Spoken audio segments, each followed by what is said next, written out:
akan kita tanyakan.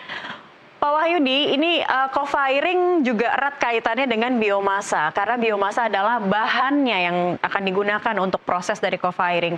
Ya, apa yang Anda lakukan sebenarnya sebagai pelaku biomasa, dan bahan seperti apa sih sebenarnya yang dikumpulkan hingga ini dikatakan menciptakan peluang ekonomi baru juga begitu? Karena bagi kami itu yang bahan biomasa itu dari sisa limbah-limbah produksi sawmill, Mbak. Terus bahan biomasa itu sangat mudah dicari. Ya. Semudah apa begitu Pak? Dalam bentuk, kalau sawmill ini kan kalau tidak salah limbah gergaji begitu ya, gergaji Ya, kayu ya? ya Mbak. Baik, usaha Anda sendiri sebenarnya menghasilkan apa namanya, ada industri dari pengolahan kayu atau seperti apa hingga bisa Iya Mbak, mengumpulkan kami khusus sawmill? ngolah wood chip Mbak, untuk produksi kami Mbak. Baik, yang menginspirasi Anda apa Pak Wahyudi?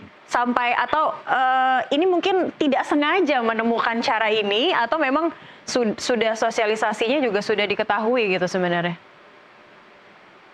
Kalau memang dulunya nggak sengaja Mbak, tapi karena banyak limbah-limbah yang di sekitar kami, terus ada yang nyari audas itu. Oke. Memang artinya, apakah ini Anda mengetahuinya tadi kan menemukannya secara tidak sengaja, dan Anda katakan memang ada yang meminta begitu ya, mencari begitu ya Pak Ferdi ya? Apa yang Ya Anda dulu ketahui kita soal masih itu Pak? sapen Mbak. Ada yang mencari untuk kebutuhan PLTU di arahan. Ya, baik, baik. Co-firing gitu Mbak. Oke, saya kembali ke Pak Ferry. Ini tadi sempat kita bicarakan juga ya, masyarakat bahkan sebenarnya mungkin belum begitu paham begitu bahwa sebenarnya yang ada di lingkungan mereka ini bisa membantu untuk mengurangi emisi karbon. Nah, kalau Anda lihat, sulit tidak sih sebenarnya mensosialisasikan hal ini Pak, mengingat bahan-bahan biomasanya sebenarnya sangat sehari-hari begitu?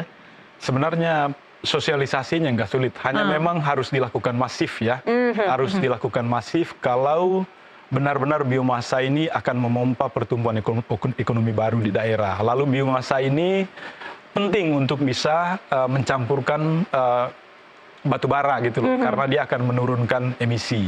Kesadaran itu tentu tidak muncul dengan begitu cepat ya, tetapi prosesnya harus proses evaluatif gitu. Dan tentu butuh sosialisasi dilakukan terus-menerus.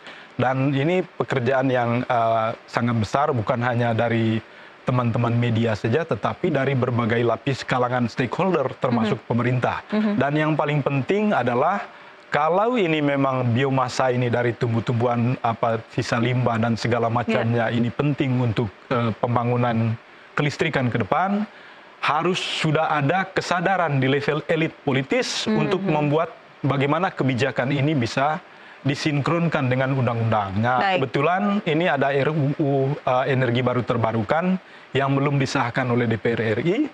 Saya kira hal-hal semacam ini harus masukkan juga di dalam salah satu pasal, bahwa biomasa ini hal terpenting yang akan bukan hanya menurunkan emisi, tetapi ini akan menciptakan opportunity baru di tingkat lokal gitu, di sekitar PLTU milik yang ada di sekitar masyarakat juga begitu ya. Karena sekarang kan biomasa yang didapat dari PLN kan baru 64 PLTU yang mereka mau kembangkan. Dengan target kita berharap bahwa 2-3 tahun ke depan mereka akan sudah mulai melakukan itu, dan ini butuh partisipasi. Tentu pelaku usaha juga harus mulai memikirkan bagaimana diversifikasi bisnis, bukan hanya batu bara doang gitu loh, tetapi tanaman sekitar situ juga yang mungkin juga bisa dimanfaatkan juga untuk co-firing ya. Ini bagian dari masyarakat karena mudah untuk didapatkan oleh masyarakat. Itu tadi sosialisasinya juga mungkin harus lebih banyak lagi